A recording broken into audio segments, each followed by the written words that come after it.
All right, now that we've gone into the physiology, a lot of people are probably wondering, what camp do I fall in?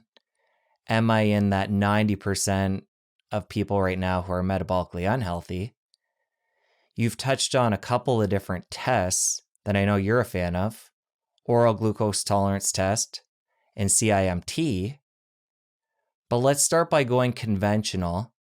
Somebody coming in to have their cardiovascular health assessed, what are the testing methods done traditionally there, and then the problems with those, and then we'll go into your system.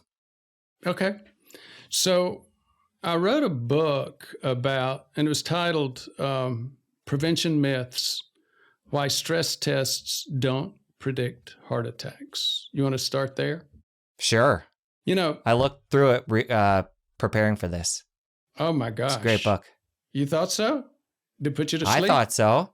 No, I'm into this stuff. I liked it. Well, great. I appreciate that. And I appreciate you taking the time to do it. So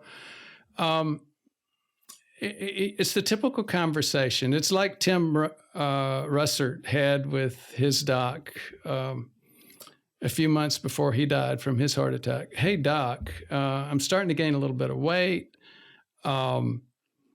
I'm a runner. I think I'm in good shape, but maybe we could just do a stress test to make sure I'm okay.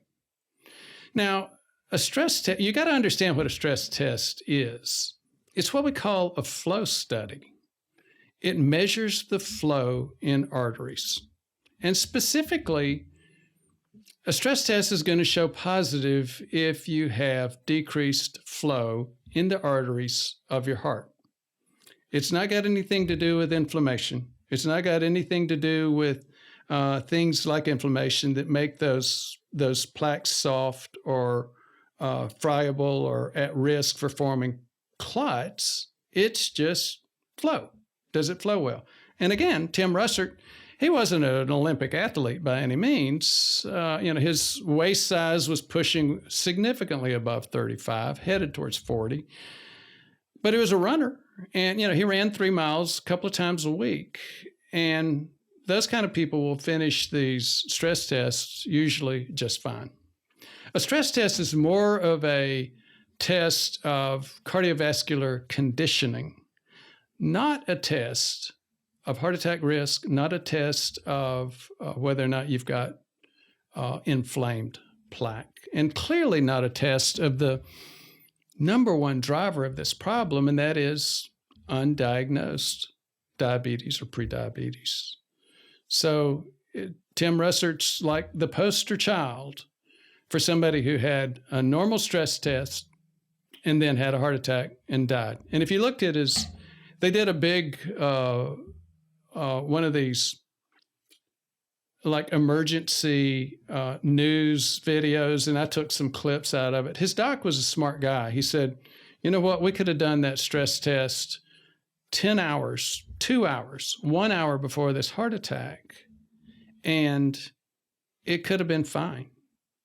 Stress tests don't prevent heart attacks. So you would think, so what do you think the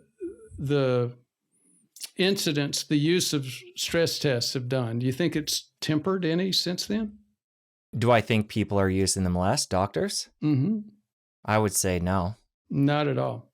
The American Boards of Preventive Internal Medicine, the cardiology boards, the standards committees for all these groups say this time and time again. This is not some crazy guy saying this. This is the standards committees for these doctors. They're saying you're doing too many of these.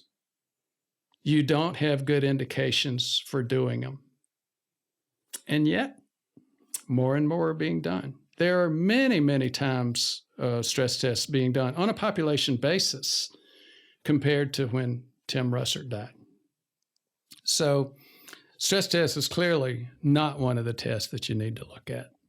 But it's common sense. People say, hey, my Uncle Fred died from a heart attack. I look like him. Can we just get a stress test? And the doc's going to make money off of a stress test. I used to shy away from making that comment, but I do think stress tests have financed a lot of mortgages on clinics. So docs are still doing them. More of them. They're not a good test. No. More of them. Is that the total standard of care? Or what else will they do along with that? Oh, well, they start off with a thing called Framingham. Have you ever heard of that? Yeah, reading your book. Oh, okay. And I had heard of it before. It's in our world, so yes. Yeah, so Framingham is a community about an hour outside of Boston, Massachusetts. And the U.S. Congress, in its infinite wisdom, 100 years ago, decided to set up a research center for cardiovascular disease research. It picked this place just outside of Harvard and started watching these people. And you've got more databases there and more publications about cardiovascular risk coming out of there than anywhere else in the world.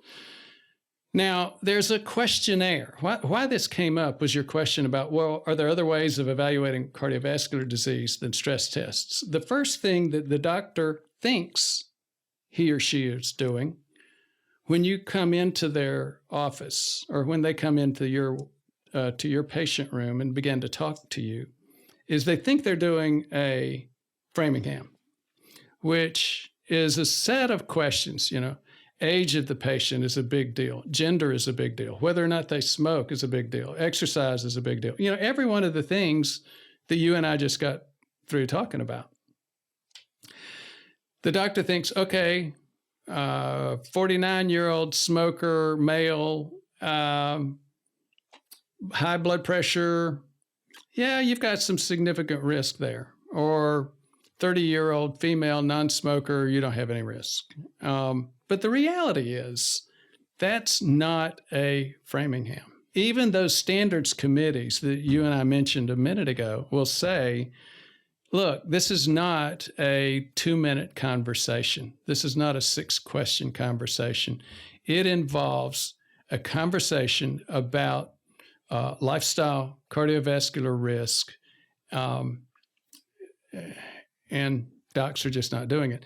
In fact, in most cases, it really gets a little bit worse. And you know this. I don't have to tell you, and probably I'm sure most of your viewers understand this too. The vast majority of the time, it turns into, what's your cholesterol? And it's a single synapse, a single connection focus on, okay, if your cholesterol's high, I'll give you a script for a statin and then send you on your way, and I'm going to go see the next patient. I've written a prescription for you, and you're good to go. And the standards committees don't agree that that's good care. They just don't. So it sounds like Framingham type questions are done initially by the doctor in a very rudimentary way. Right. Lipid panel, including LDL. And if LDL is high, statin may be prescribed at that point. How does the stress test fit in? How does a doctor determine if that's necessary? Well, first of all, it's really, really clear. That differs dramatically by doctor. Dramatically. And doctors will tell you that too. That's not a secret. That's not something that doctors try to hide. Doctors are really clear.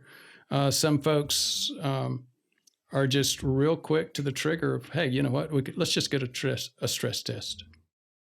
If you enjoyed that clip, you're going to want to head over here and catch the full episode. I'll see you over there. I started as an ER doc. I love doing emergency work, but most of these things coming into the ER should have never happened. High levels of glucose or even high levels of insulin irritate that line.